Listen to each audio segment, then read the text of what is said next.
Bueno, muchas gracias. Entonces, ahora voy a darle la palabra al doctor Aloisi, que se puedo conectar. Eso espero. A ver, Ítalo. Sí. Bueno, porque para... Hola, hola, buen día, Graciela. ¿Qué tal, Ítalo? Te escuchamos Estamos acá perfecto. con una paz presidenta, la doctora Cristina del Sol de Mendoza, en la educación de las jornadas. Y bueno, esperemos que sigan las reuniones conjuntas intersocietarias, vamos a llamarlo así. Te deseo la mejor de las suertes, sé que las vas a tener y un éxito como siempre. Bueno, sí, Un gracias. abrazo Estamos para muy vos y contentos. para todos los participantes y todos los oyentes que estén conectados en este momento. Bueno, muchísimas gracias. Realmente, vos sabés que dirigís toda esta reunión, pero sé que el problema de conexión es medio difícil, pero van a estar todos los representantes de la Sociedad Argentina de Dermatología, los que puedan conectarse van a estar acá presentes y muchos de ellos también. Y así, bueno, es una alegría para mí seguir con el quinto encuentro SACSE-DIGEA. Bueno, un abrazo fuerte y la mejor de las suertes y como te dije en privado, mucha mar. Chao. Gracias, un beso.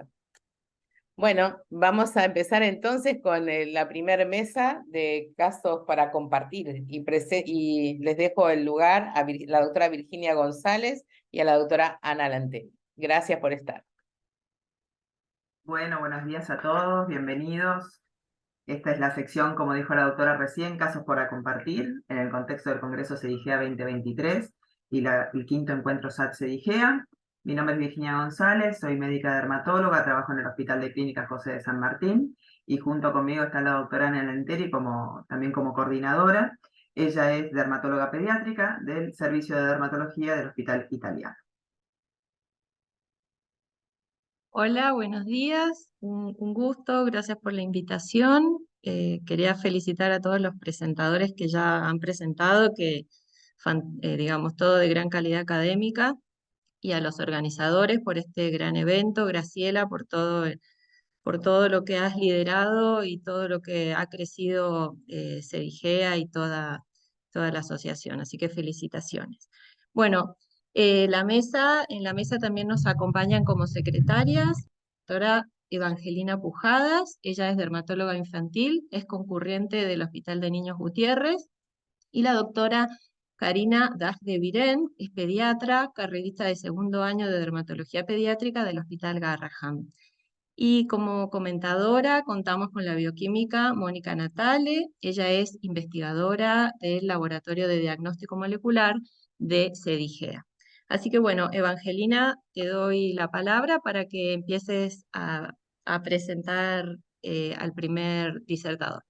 Bueno, muchísimas gracias. Buenos Una días a todos. cosita antes, perdón, Sí, Evangelina, sí. perdóname. Les recordamos a todos que pueden hacer sus preguntas a los disertantes utilizando el botón de preguntas y respuestas, aclarando siempre al inicio de la pregunta a quién va dirigida, ¿sí? Y después la pregunta, por supuesto. Ahí, ahora sí, Evan. No, por favor. Bueno, muchísimas gracias a todos, buenos días y gracias por la invitación. Bueno, a continuación escucharemos a la doctora Samantha Broco, residente de dermatología del Hospital Malvinas Argentinas, que nos presentará a propósito de un caso de ictiosis recesiva ligada al X en paciente con alto riesgo social. Hola, buenos días a todos. Buenos días.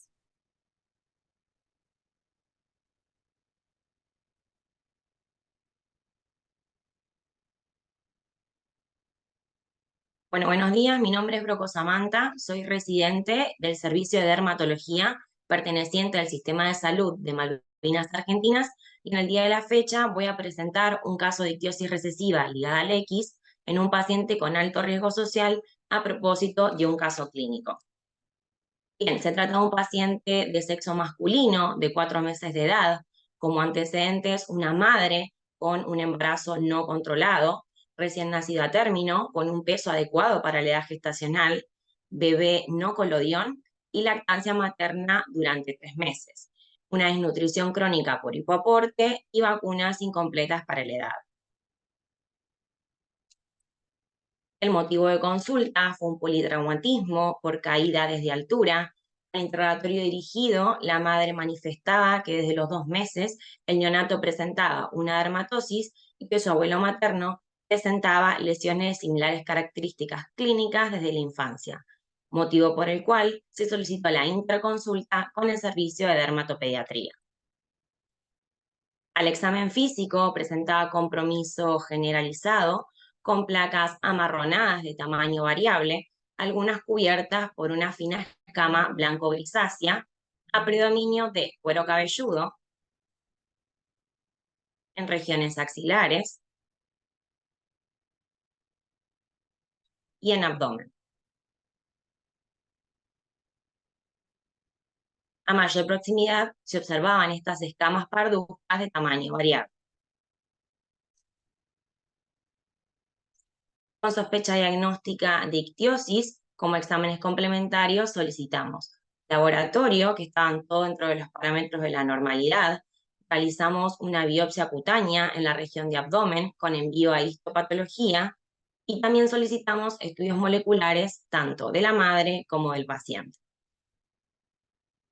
Bien, acá tenemos un corte histológico con una tinción de hematoxilina y eosina a un aumento a 40 por, en donde podíamos apreciar una hiperkeratosis compacta con pérdida del patrón en cesta, el estrato granular adelgazado y un discreto infiltrado inflamatorio linfocitario perivascular.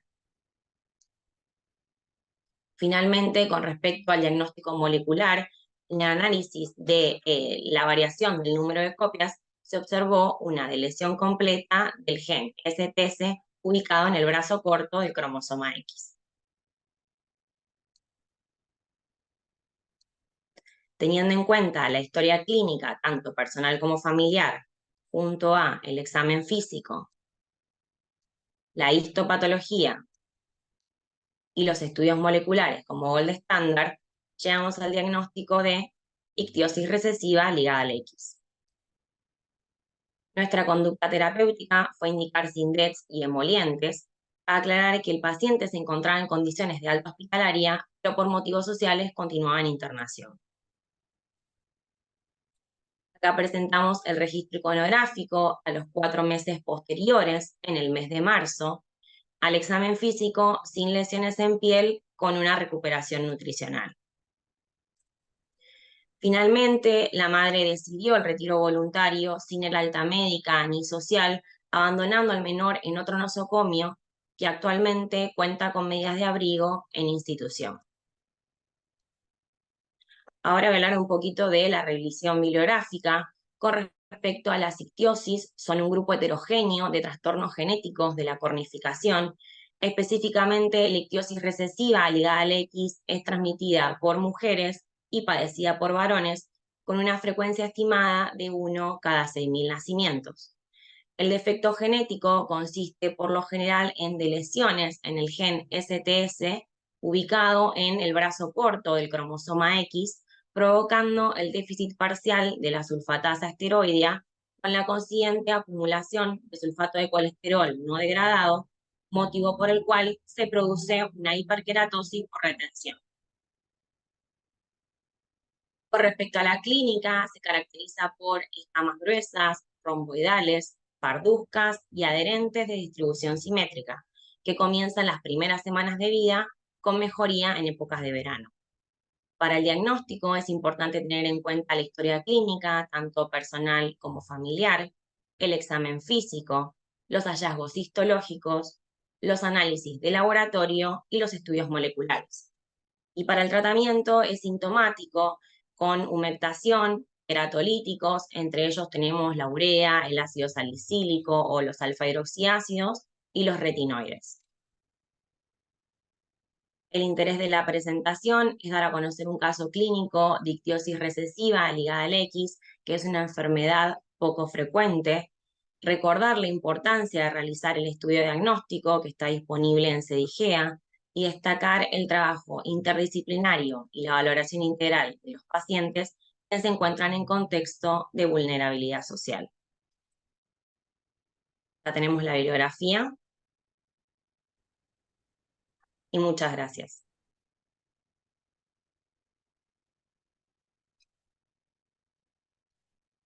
Muchas gracias, Samantha. Y le damos la palabra a Mónica. Sí, yo más que nada quería recalcar un par de cosas que, eh, como yo soy bioquímica, no soy dermatóloga, pero ustedes ven a los pacientes y es importante saber en cuanto a estas patologías. En el caso de este paciente, cuando nos llega a nosotros, no nos llega el dato de que el abuelo tenía un fenotipo parecido.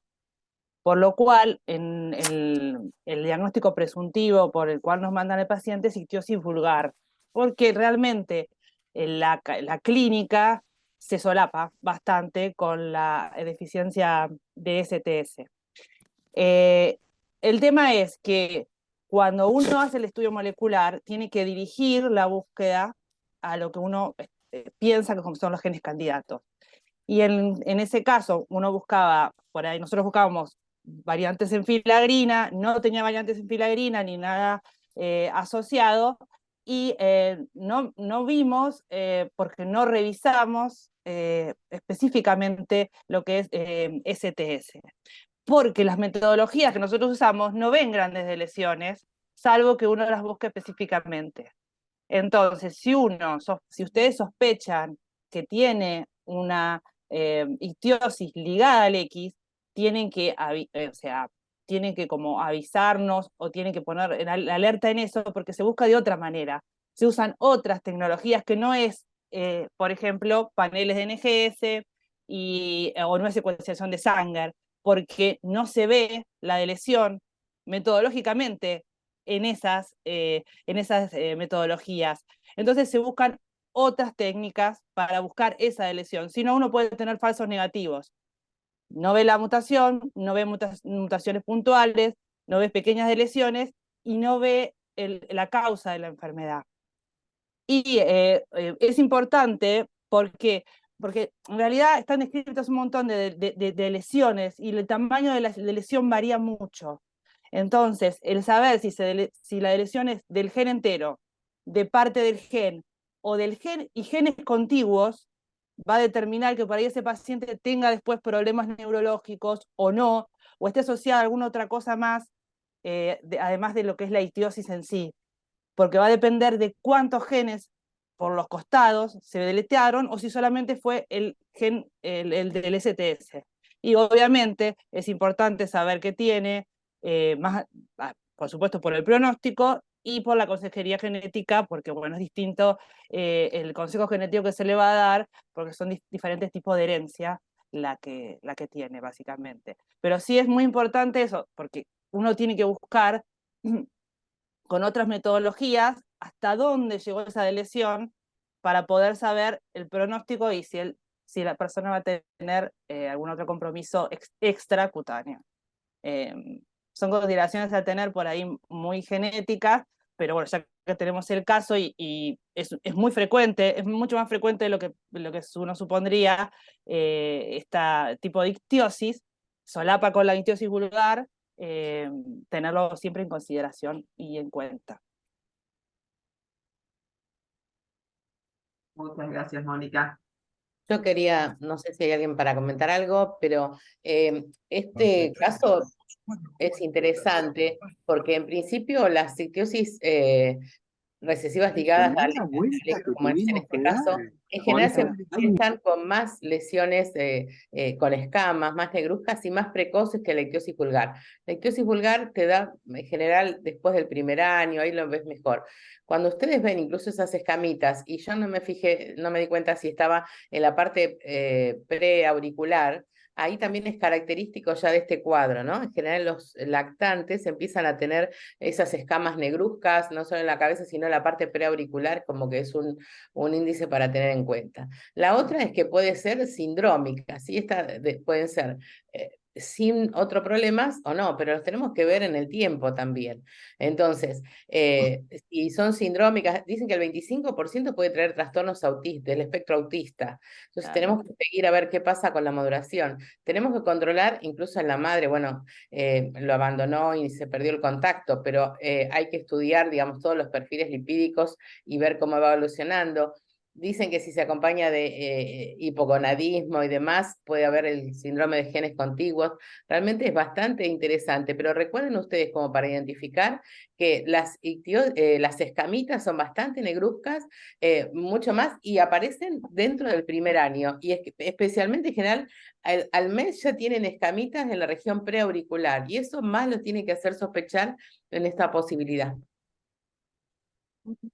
Sí, y otra cosa importante a resaltar es que si bien esta ictiosis en cuanto a la piel, digamos, si no tiene alguna alteración de genes contiguos, lo que sea, suele tener buen pronóstico si el paciente trata la piel, pero está descrito lo que decía Graciela, no solo del espectro autista, sino trastornos de hiperactividad, trastornos de impulsividad, trastornos del estado de ánimo, que pueden aparecer en el transcurso del crecimiento de estos niños. Por eso es importante, digamos, un seguimiento y estar atentos a esto. De hecho, yo un pacientito que tuve con una ictiosis ligada al X tenía asociado trastorno de hiperactividad e impulsividad.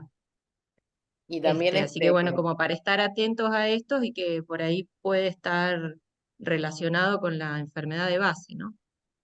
claro, es como que Sí, uno sí, tiene que ir buscando a ver si no encuentra a otra cosa más, ¿no? Por ejemplo, también se está referido cuando es más grande, opacidades corneales, más precoces que lo habitual. Entonces, es como que es un paciente que por ahora es esto, vamos a ver si no puede aparecer algo más, ¿no? Sí, sin más que nada que ver, tiene que ver con qué otros genes están ausentes junto con el STS.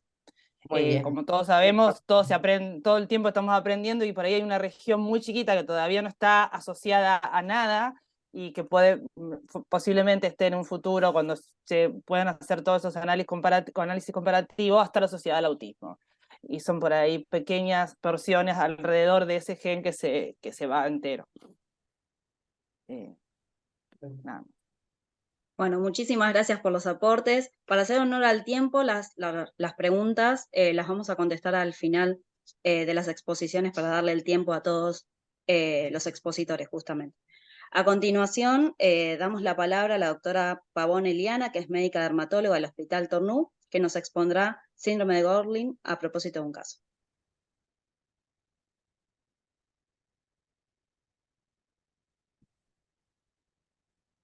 Buenos días a todos, gracias por la presentación.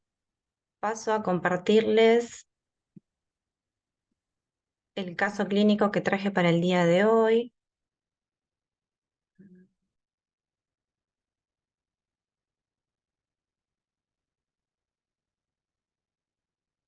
Bueno, se trata de una paciente femenina de 30 años de edad, argentina, que consultó nuestro servicio por presentar una dermatosis localizada en región cefálica y tronco, caracterizada por múltiples lesiones tumorales, redondeadas, de límites netos, pigmentadas, asintomáticas, de varios años de evolución y además presentaba en el examen físico pits palmares.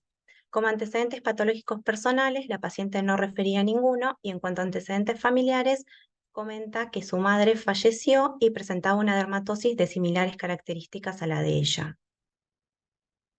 Al examen físico podemos observar en la imagen de la izquierda, a nivel de la región del escote, múltiples lesiones tumorales, redondeadas, pigmentadas, de bordes bien definidos, de diferentes tamaños y algunas también aisladas a nivel de abdomen.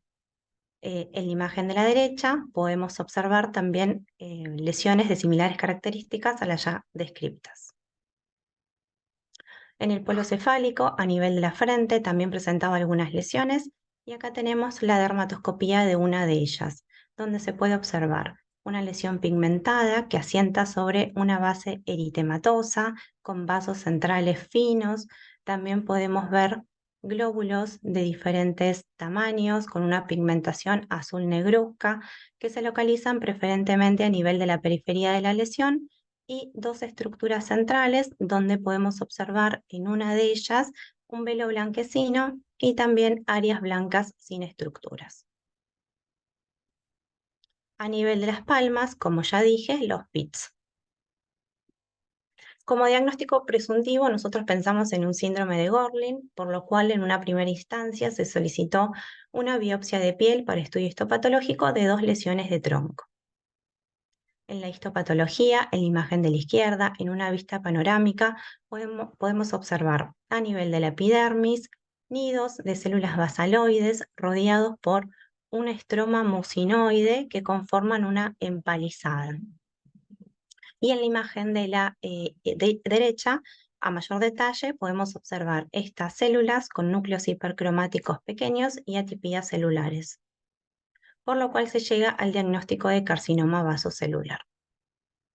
Como estudios complementarios solicitamos un laboratorio completo, un electrocardiograma, un ecocardiograma y una ecografía abdominal que fueron normales. También solicitamos una radiografía panorámica oral donde se puede ver una imagen radiolúcida a nivel de la sínfisis del maxilar inferior que expande el maxilar y que también genera una alteración de los incisivos y de los premolares, compatible con un quiste óseo.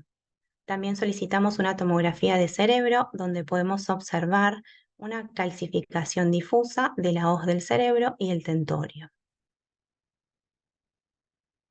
Además solicitamos tomografía de tórax y de columna donde se observa una escoliosis a nivel dorsal de convexidad derecha en una imagen, en una reconstrucción tridimensional a nivel de la columna cervical, la falta de fusión de los arcos posteriores de la columna y también podemos observar la falta de fusión posterior del atlas. También solicitamos una radiografía comparativa de pies en la cual encontramos polidactilia. Entonces, con la clínica, con la histopatología y con los exámenes complementarios, llegamos al diagnóstico de síndrome de Gorlin. Decidimos realizar un manejo interdisciplinario con las especialidades de oftalmología, cirugía maxilofacial, neurocirugía, traumatología, ginecología, psicología, consejería genética y oncología. Y junto con el servicio de oncología se decide iniciar Vismodegib 150 miligramos día. Cabe mencionar que la paciente realiza su primer consulta en el año 2018, luego se ausenta por 4 años, retorna al servicio en el año 2022 con una hija de 4 años, la cual tiene una polidactilia, labio leporino con paladar hendido y también hipertelorismo. La misma se encuentra a la espera del resultado del estudio del panel genético, también de realizar una resonancia de cerebro para descartar meduloblastoma. Ya tiene realizada una radiografía de tórax y de columna, donde no se observan alteraciones esqueléticas ni tampoco escoliosis. Este es el primer control que tenemos de nuestra paciente a los 2 meses de iniciado el tratamiento con Vismodegib, donde podemos observar la disminución en cuanto al tamaño y a la pigmentación de las lesiones. Este es un control que hicimos a los 6 meses, donde podemos observar de manera más detallada las lesiones que se encuentran en estado de remisión. Pero la paciente realiza en total 6 meses de tratamiento con Vismodegib y después por presentar alopecia se decide discontinuar el tratamiento y rotar a Sonidegib. Este es el primer control que nosotros tenemos, que es al mes y medio de iniciado el tratamiento, donde también podemos observar que las lesiones siguen en estado de remisión. El interés de nuestro caso es presentar una agenodermatosis poco frecuente, realizar un diagnóstico precoz debido a la susceptibilidad a múltiples neoplasias en edades tempranas, destacar la importancia del manejo interdisciplinario, incluyendo el asesoramiento genético, ofrecer una mejor calidad de vida a los pacientes y mostrar la respuesta favorable que obtuvimos con Vismodegib. Muchas gracias por la atención.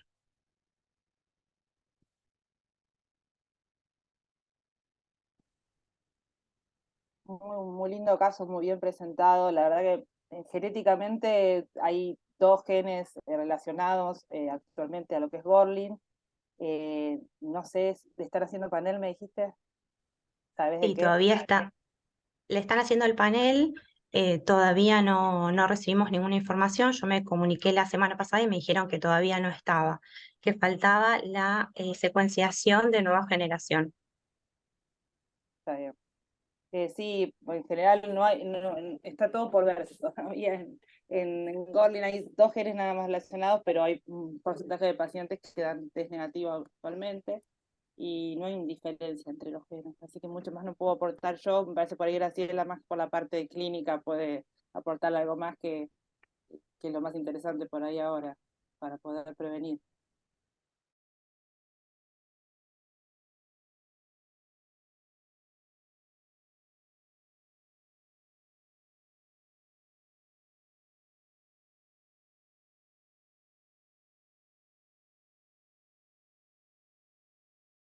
Un lugar no habitual de la cara, piensen que es un vaso celular. Entonces, eso siempre me quedó grabado, porque yo la primera vez que lo vi dije, esto, qué raro. Un comedón acá y no era comedón, era un vaso celular. Entonces, esa imagen me quedó bien grabada. Y la otra, bueno, uno después va buscando, si lo sospecha, la fascia ya de la nena es una fascia diferente a la habitual, esa frente ancha, esa cara, esa fascia tosca, y uno tiene que ir a buscar los quistes. A veces hay personas que se diagnostican cuando van al odontólogo porque le mandan la consulta al odontólogo o a los dermatólogos porque le ven los quistes a nivel de las mandíbulas. Sabemos que es una oncogenodermatosis, entonces una vez que uno hace el diagnóstico va a tener que controlar siempre al paciente y empiezan a veces desde los 3 años a tener muchos carcinomas vasocelulares y muchos que a veces uno decís qué medicación uso, ¿no? Y como vos decís, realzar la interconsulta con genética, porque nosotros, después del diagnóstico, nosotros tenemos un paciente, por ejemplo, era la madre y 3 hijos. Entonces, uno se replantea qué pasó antes, no le diagnosticamos porque no lo pensamos y es una enfermedad rara, no hicimos las consultas adecuadas, es decir, que hay que estar atento y bueno, una vez más, las enfermedades raras hay que tratar de conocerlas para poder diagnosticarlas alguna vez. No sé si está No, Boente ahí. algo importante que estuve leyendo que me pareció interesante es el tema de determinar el gen, porque ahí sí la predisposición a meduloblastoma en niños pequeños aumenta bastante. Como que es mucho más frecuente con el gen, todas causadas por el PTH1, pero las que son causadas, leía, por el SUFU, tienen como mucho más riesgo de meduloblastoma en edades tempranas. Entonces las guías de recomendación sugieren empezar tempranamente con resonancias cuando el diagnóstico se hace en niños chiquitos, ¿no? Con resonancias de cerebro. Sí, estoy Sí, es un aquí, desafío. Graciela, pero la cuestión es el tema genético en cuanto a procrear nuevos niños con la enfermedad, es decir, la cuestión de tratar de hacer entender a esta gente el riesgo en el que está y la posibilidad futura de que los niños tengan la misma enfermedad y el pronóstico de ellos. Sí, es un desafío, porque muchos dicen, bueno, si yo estoy viva y bien, a lo mejor a mi hijo le pasa también. A veces tienen uno, por más que haga el consejo genético, en su cabecita es diferente, ¿no? Los sentimientos o las sensaciones. Bueno, Bueno, muchísimas gracias. una vez. A continuación, damos la palabra a la doctora Cecilia Tirado Montenegro, que es residente del 3er año del Hospital Italiano, que nos expondrá un caso de esclerosis tuberosa con compromiso sistémico. Gracias, ahí les comparto la presentación. Bien, buen día. En esta oportunidad presentaré el caso de esclerosis tuberosa con compromiso multisistémico. Paciente de 17 meses actualmente, pero en seguimiento por nuestro servicio desde los 3 meses de vida, sin antecedentes heredofamiliares de relevancia. Con un diagnóstico presuntivo prenatal de esclerosis tuberosa por presentar en el ecocardiograma rhabdomiomas y en la resonancia tumoraciones subependimarias. Posteriormente, recién nacida y en los controles postnatales, se vio que en ecografía cerebral presentaba un amartoma subependimario, en el ecocardiograma imágenes compatibles con rhabdomiomas que no comprometían los tractos de salida ni entrada, en la ecografía abdominal, fondo de ojo y examen dermatológico sin alteraciones. Continuando con los estudios, a los 5 días se realiza un electroencefalograma donde se ven descargas eléctricas con espigas temporoccipitales derechas, tanto en sueño como en vigilia, sin clínica, por lo que se medica con levetiracetam. y se solicita una resonancia magnética de cerebro con contraste, en la cual se vio una lesión ocupante de espacio intraventricular compatible con un astrocitoma gigantocelular y tuberosidades subependimarias y corticales, por lo que inicia el tratamiento con vigabatrina. Dado la presencia de estos criterios mayores para esclerosis tuberosa, decidimos solicitarle un estudio genético de secuenciación de genes con el método de New Generation Sequencing, el cual dio negativo. Entre un 10 y un 15% de los pacientes con esclerosis tuberosa que cumplen los criterios de diagnóstico clínico no presentan mutaciones identificadas, lo cual no descarta el diagnóstico. Posteriormente, a los 6 meses en el control dermatológico, se vio la presencia de máculas hipopigmentadas, como se puede ver en la imagen, en dorso 2, una de mayor tamaño, en hoja de fresno, y múltiples máculas hipomelanóticas en miembros inferiores, algunas de forma de confeti. Continuando con el seguimiento de la paciente a los 9 meses, se solicitó una ecografía y una resonancia de abdomen, donde se pudo apreciar múltiples quistes renales bilaterales, los cuales se encuentran en seguimiento por nefrología. Debido a la sospecha de que estos quistes renales correspondan a una poliquistosis y en conjunto con la esclerosis tuberosa la paciente esté cursando por un síndrome de lesión de genes contiguos, se decide solicitar un nuevo estudio genético con el método de MPLA para ver si hay alguna lesión en el gen de esclerosis tuberosa tipo 2 que justifique el cuadro y para guiarnos en el pronóstico y tratamiento de la paciente. El resultado se encuentra pendiente. Hablando acerca del síndrome de lesión de genes contiguos, existe una lesión de gran tamaño entre el gen de esclerosis tuberosa tipo 2, que se encuentra en el brazo corto del cromosoma 16, y adyacente a este se encuentra el gen de la poliquistosis renal autosómica dominante, el PKD1.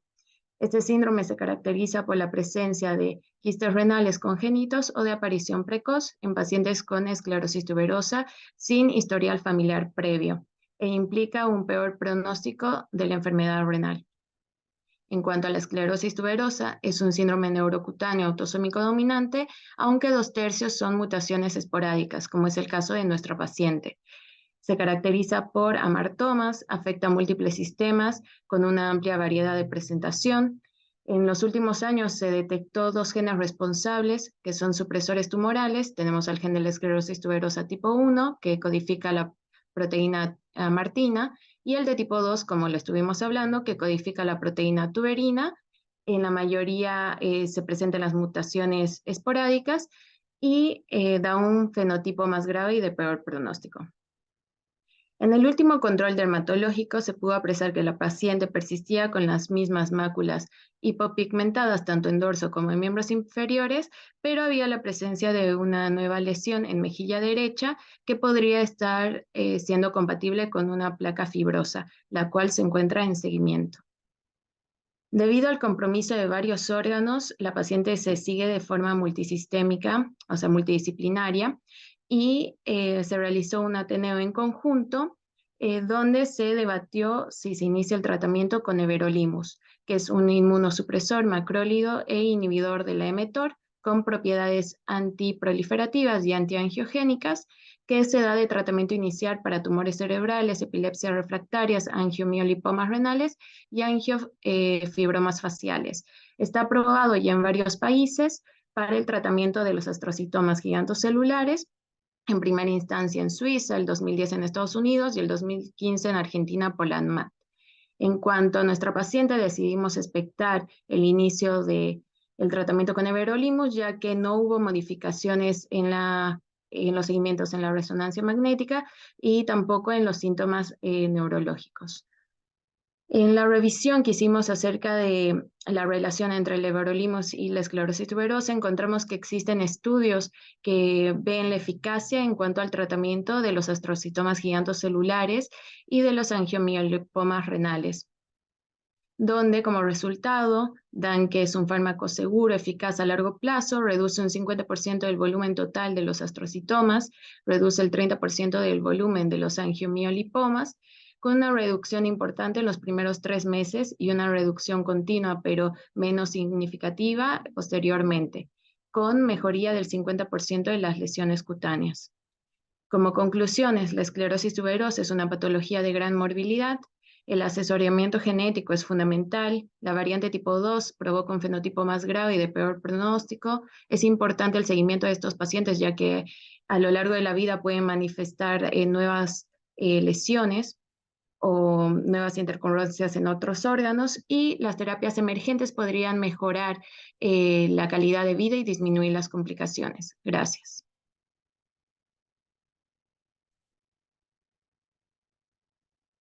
Excelente la estrategia, no hubiera pensado en otra estrategia distinta.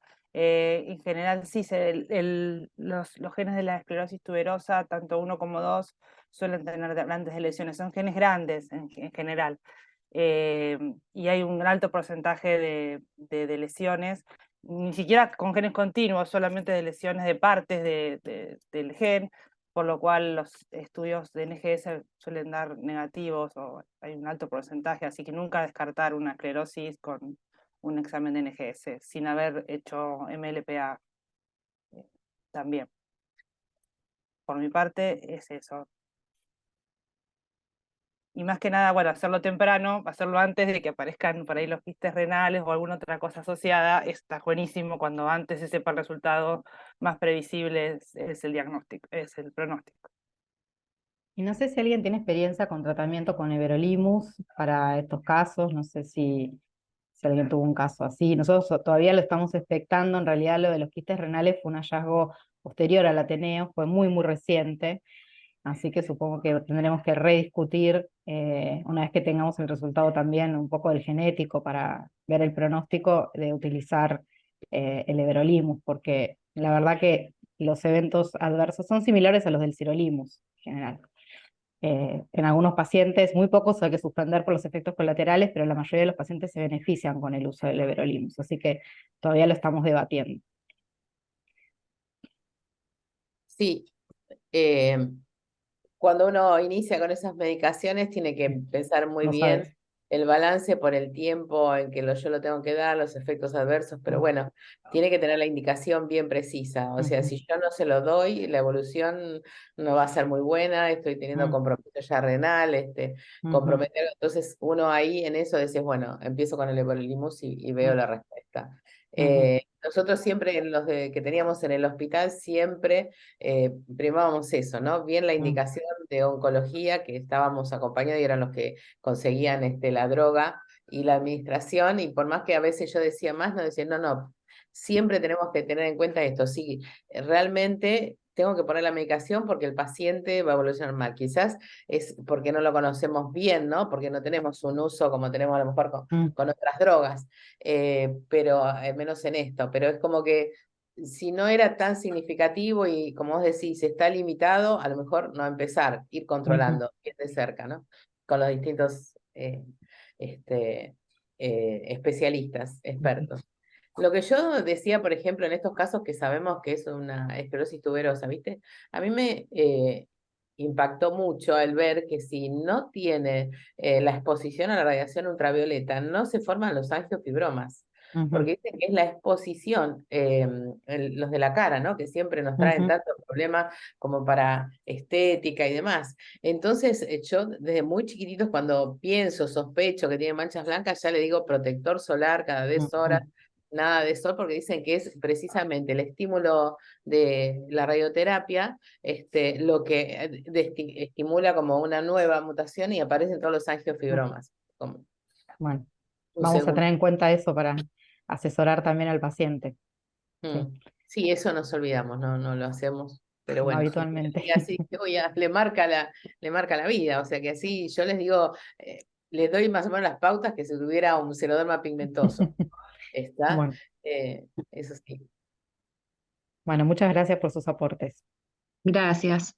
Y otra cosa más, bueno, en este caso no tenía rhabdomioma, pero bueno, a veces algunos el diagnóstico lo haces intraútero, ¿no? Con un ecocardiograma.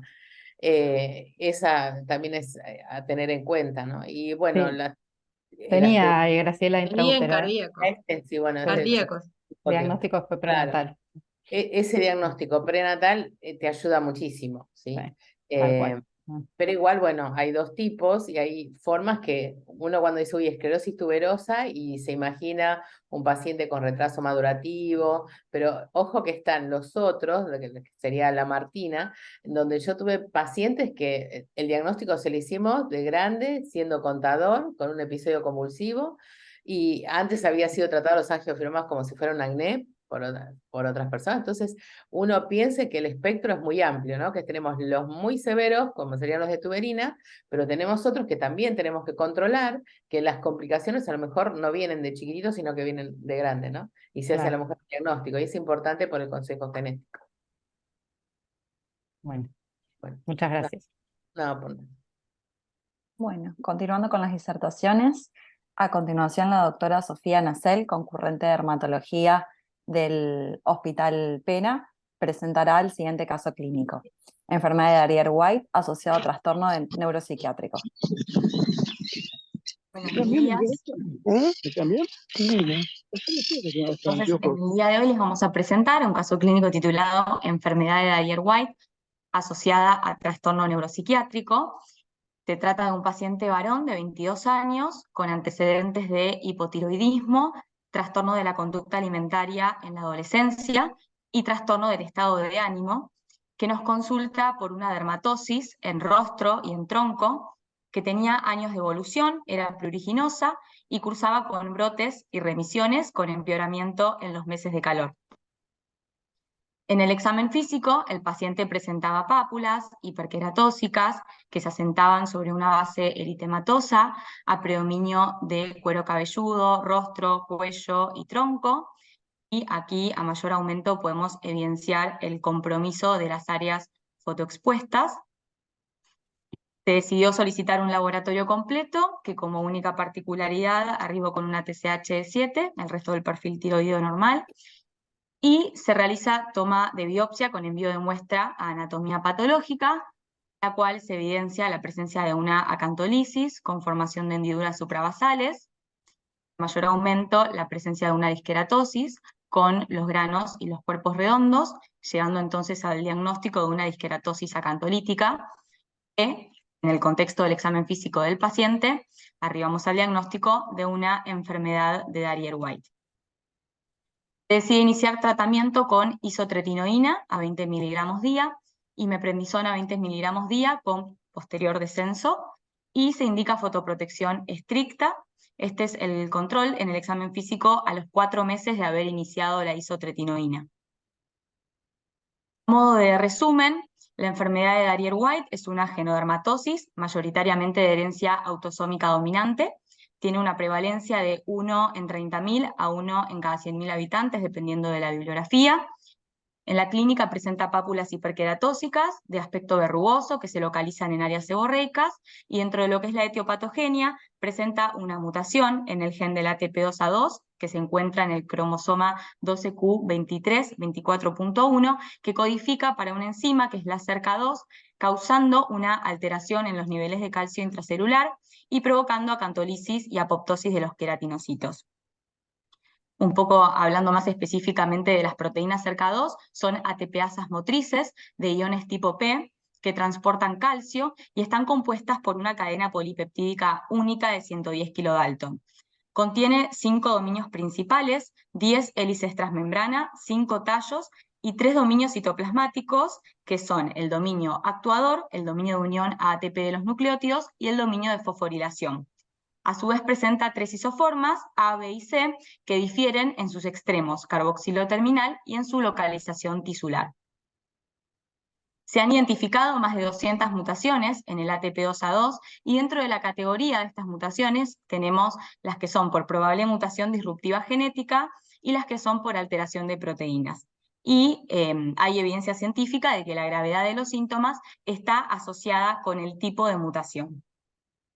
En la actualidad se postula a la enfermedad de Darrier como una condición multiorgánica, asociándose a trastornos cardíacos, metabólicos, entre ellos la diabetes, y neuropsiquiátricos. Esto se justifica porque las mutaciones en el ATP2A2 podrían tener un efecto pleiotrópico a nivel neuronal, ya que el gen se expresa ampliamente en el sistema nervioso central, y hay evidencia de la relación entre el genotipo y el fenotipo de la enfermedad de Darrier. se sabe que las probables mutaciones por disrupción genética son significativamente mayores en los casos de enfermedad de Darrier y trastorno bipolar, esquizofrenia o psicosis afectiva, y además hay una relación significativa entre las mutaciones que se localizan en la región S4-M4 de la proteína y la presencia de un fenotipo neuropsiquiátrico severo. Para concluir, el interés de nuestra presentación es presentar una genodermatosis que es poco prevalente, que en la actualidad es entendida como una condición multiorgánica, describir también su asociación genética con trastornos neuropsiquiátricos causada por una correlación entre el genotipo y el fenotipo de la enfermedad y no meramente por tratarse de una condición dermatológica que modifique la calidad de vida del paciente. Además, comprender y analizar los mecanismos fisiopatológicos con el objetivo de personalizar y adoptar el tratamiento que mejor se adecúe. Y por último, recalcar que futuros estudios deberán evaluar si una intervención precoz reduciría los síntomas neuropsiquiátricos de la enfermedad. Esta es la bibliografía consultada. Muchas gracias.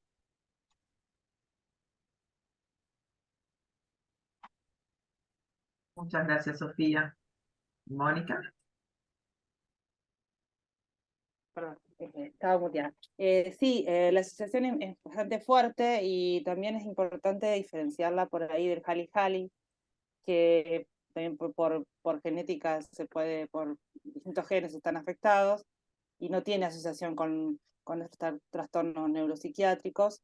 Y sí, la posición en que se encuentra la variante, por lo menos puede alertarnos nada, mejorar el pronóstico de estos pacientes y de la descendencia, básicamente, porque es una condición dominante, así que en general son familias grandes las que están afectadas con esta enfermedad, porque se manifiesta muy de tarde y el consejo genético llega tarde también.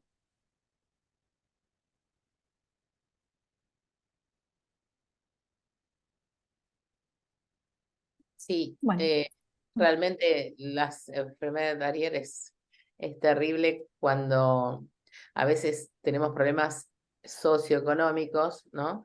Que también a veces no hay mucha adherencia al tratamiento, como decir, los trastornos depresivos, esa situación de tener el cuello así comprometido, realmente es como todas las enfermedades crónicas, es una lucha y un caminar bastante importante. Hay cuadros leves, pero los de moderados a severos realmente duelen la cabeza, ¿no? Más cuando hay problemas socioeconómicos o a lo mejor psiquiátricos, la depresión es constante y se nota y se ve esa asociación.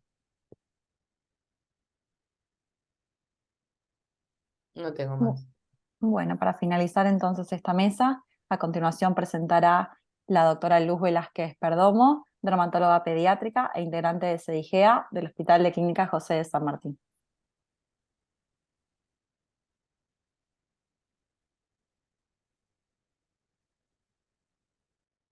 Buenos días, muchas gracias.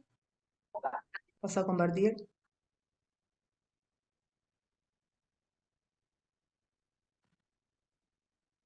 ¿Se ve?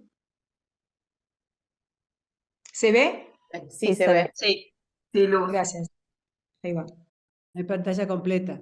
Ahí va. ¿Estamos?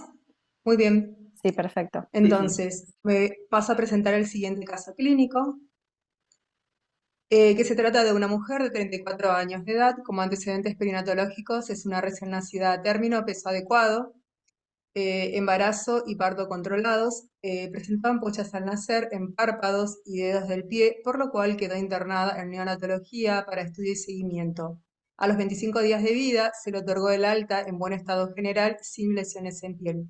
Como antecedentes patológicos personales refiere a ampollas postraumatismos mínimos y cicatrices y es obesa dislipidémica en seguimiento en ese contexto.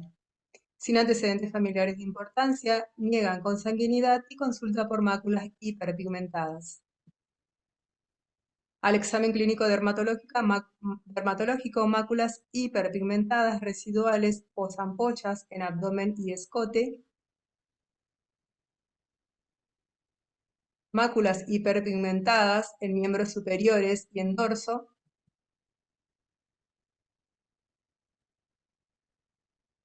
en codos, cicatrices atróficas, máculas hiperpigmentadas en miembros, glúteos y costras hemáticas, uñas de ambas manos normales, distrofia de las 10 uñas de ambos pies. Ampolla hemorrágica en palmas y queratodermia palmoplantar. Presenta importante compromiso del esmalte dental, lengua no depapilada, pestañas despobladas. Alopecia difusa de cuero cabelludo y cejas.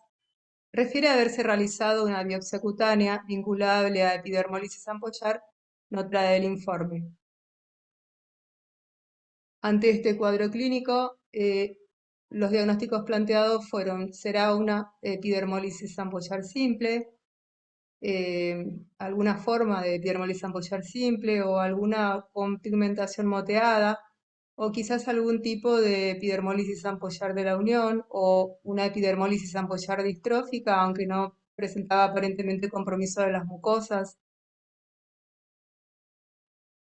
Bueno, realizamos el diagnóstico molecular y se encontraban dos variantes en el gen del colágeno 17A1. En el alelo materno se encontró una sustitución de un nucleótido en el sitio de splicing y en el otro alelo una duplicación de una base que genera un codón de stop. Ninguna de estas variantes fue descrita en la literatura, pero pueden considerarse probablemente patogénicas. Entonces, ante este cuadro clínico, con este antecedente de ampollas, con máculas hiperpigmentadas residuales, con compromiso del esmalte dental, con alopecia difusa del cuero cabelludo, cejas y pestañas, y queratodermia palmoplantar, y con estas variantes en el gen del colágeno 17A1, confirmamos el diagnóstico de epidermólisis ampollar de la unión variedad intermedia. Una breve reseña: la epidermólisis ampollar comprende un grupo heterogéneo de trastornos genéticos raros caracterizados por fragilidad de la piel y las membranas mucosas. Se deben a variantes en los genes que codifican diferentes proteínas con funciones en la adhesión celular y según el plano de clivaje de la ampolla se clasifican en epidermólisis ampollar simple, de la unión distrófica y Kindler-EB. Existen más de 30 subtipos clínicos de epidermólisis ampollar y se definen basándose en criterios clínicos y moleculares. Los datos epidemiológicos dicen o indican que la epidermólisis ampollar de la unión es menos común que la epidermólisis ampollar simple y la distrófica. En este gráfico podemos ver los niveles de ruptura y las proteínas mutadas en cada tipo de epidermólisis ampollar. La epidermólisis ampollar de la unión se debe a variantes en los genes que codifican para una de estas proteínas, la laminina 332, el colágeno 17, la integrina beta 4 y la integrina alfa 3. Dependiendo del nivel de ruptura de las ampollas, estas pueden ser superficiales, como la epidermólisis ampollar simple, y resultar en erosiones, o pueden ser más profundas y dar lugar a ulceraciones como la epidermólisis ampollar de la unión, la distrófica y Kindler-EB. El colágeno 17 es una proteína transmembrana, es hemidesmosómica de la piel y que en enfermedades cutáneas ampollares autoinmunes puede ser atacada por autoanticuerpos y además de esto, además de las mutaciones de pérdida de función del gen del colágeno 17, el gen induce como un subtipo de epidermólisis ampollar de la unión, que es esta que vimos ahora. Entonces, la epidermólisis ampollar de la unión es de herencia autosómica recesiva. La ruptura ocurre en la lámina lúcida, en la zona de la membrana basal. Se debe principalmente a variantes en los genes que codifican para la laminina 332, y son 3 genes los que codifican para esta proteína. En esta tabla vemos los subtipos clínicos y los genes involucrados. El fenotipo severo se asocia a letalidad temprana en los primeros 6 a 24 meses de vida. Estos pacientes suelen presentar ampollas, erosiones, úlceras en los glúteos y miembros en el periodo neonatal, y pueden presentar trastornos mal absortivos y del desarrollo. Son típicos el tejido de granulación en rostro, pabellón auricular y periungueal, y pueden presentar compromiso de la mucosa laríngea, ocular y del tracto genitourinario. En cuanto al fenotipo intermedio, estos se presentan con ampollas, cicatrices, erosiones, úlceras crónicas, que en general demoran en cicatrizar y suelen presentar un tejido de granulación exuberante que impide la cicatrización. cuando presentan esta variante en el colágeno 17, suelen tener como más tendencia a generar carcinomas espinocelulares. Estas fenotipo intermedio suele cursar con onixis, perionixis, pérdida y distrofia de las uñas, alopecia cicatrizal, así como el paciente que vimos. Los dientes presentan amelogénesis imperfecta, igual que el paciente, lo que conduce a esas caries frecuentes y pérdida prematura de las piezas dentales. Bueno, rápidamente también incluye varios trastornos sindrómicos raros con variabilidad fenotípica y genotípica, como el fenotipo asociado a atresia pilórica, que es letal dentro de las primeras semanas de vida y es producido por variantes en la integrina alfa 6 e integrina beta 4. Tuvimos un caso de esto en CDIGEA, y un fenotipo que cursa con enfermedad pulmonar intersticial y síndrome nefrótico, producido por una variante en la integrina alfa 3 con mortalidad elevada antes de los 2 años de vida. También tenemos un caso que está en lista para trasplante pulmonar. Y en cuanto al tratamiento es sintomático, estuvimos viendo durante el congreso el tratamiento como es, y en el contexto de todas las EB, y consiste en el cuidado de las heridas, aliviar el dolor, el control de las infecciones, apoyo nutricional, psicológico, y se habló también del tratamiento de la terapia génica. Estos pacientes requieren un seguimiento multidisciplinario y para concluir,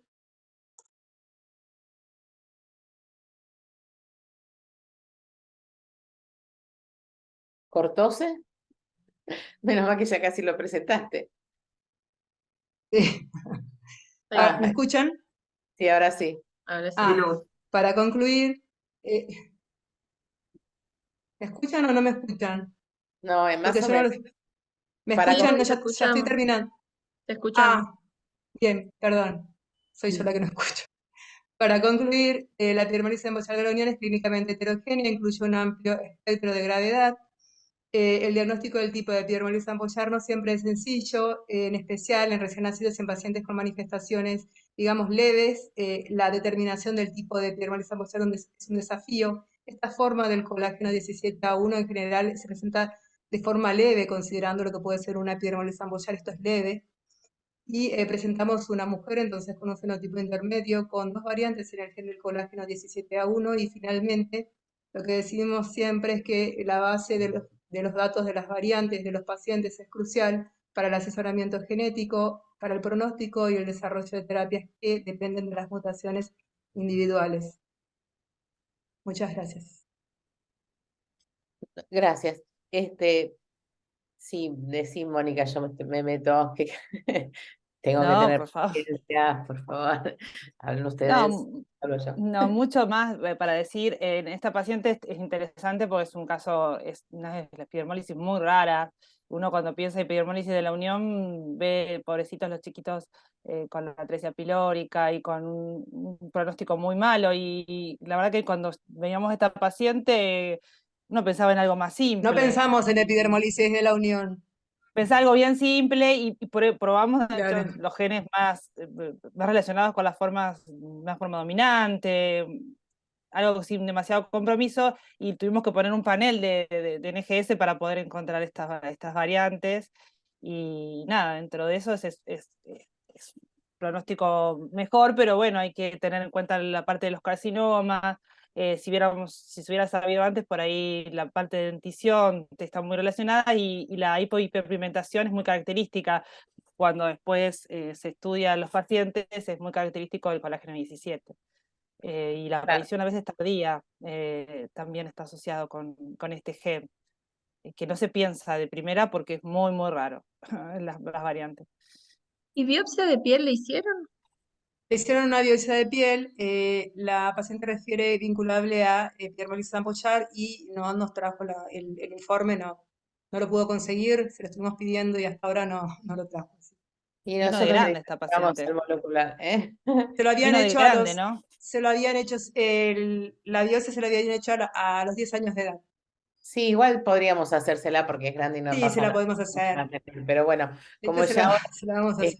no, yo lo que hago ahora, revisando que uno ve el gen y dice, tiene esto, dos cosas nos tiene que hacer pensar cuando vemos al paciente. Uno, la ausencia de uñas. Siempre que no tenemos uñas, no es tan simple, ¿sí? Porque en general las simples, si bien te puede comprometer las uñas, en general dan uñas hiperqueratósicas, distróficas, se pierde pero se vuelve a crecer. En cambio, esto que no tiene directamente las uñas, siempre hay que pensar o de la unión o distróficas.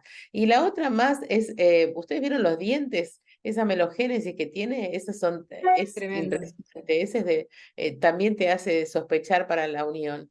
Y lo que nosotros decimos es simple, no tiene nada. Para la paciente es terrible, porque tiene toda la piel manchada.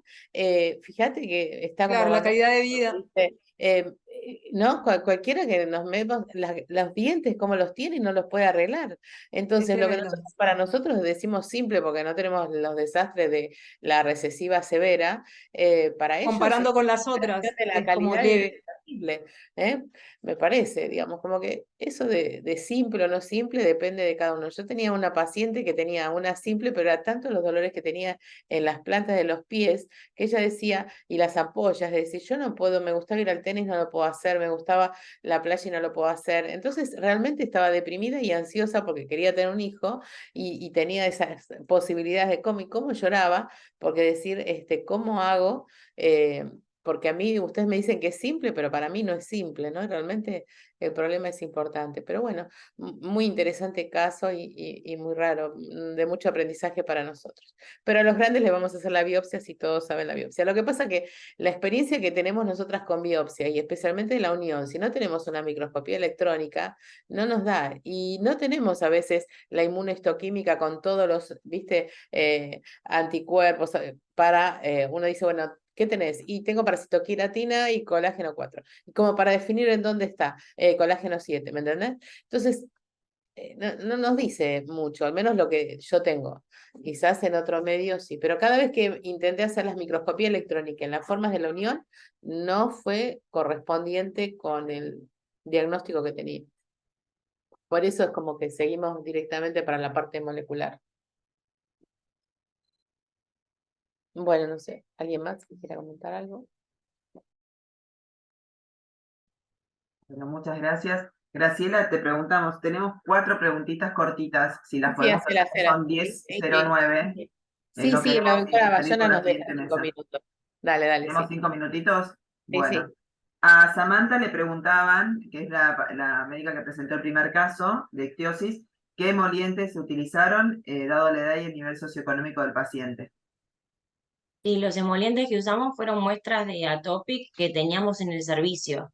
Era el único que teníamos, así que bueno, le dimos eso y por suerte el paciente respondió favorablemente hasta el momento que lo pudimos controlar, porque recordemos que después la madre lamentablemente lo termina abandonando y ahora ya no sabemos en qué hogar está el neonato.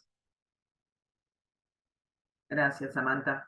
Y después la doctora Silvia Ratti le pregunta a la doctora Mansur, de respecto al primer caso ligado al cromosoma X, si es lícito pensar que la conducta de la madre podría ser manifestación de algo genético. Sí, también podríamos.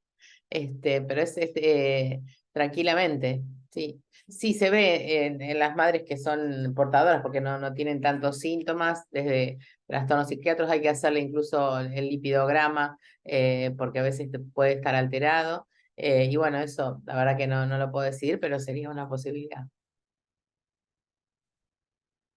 Bien, sé que Silvina Sartori había levantado la mano en algún momento, no sé si se respondió su pregunta durante la exposición o quiere preguntarlo. No, se levantó sola. Así que Perfecto, no. listo. Sí. Igualmente ahora hace una pregunta porque... ¡Ay! No, está todo claro. Ah, bueno. Bueno, después la doctora Carla Castro nos pregunta para el caso del síndrome de Gorlin, la tolerancia al mismo de HIV.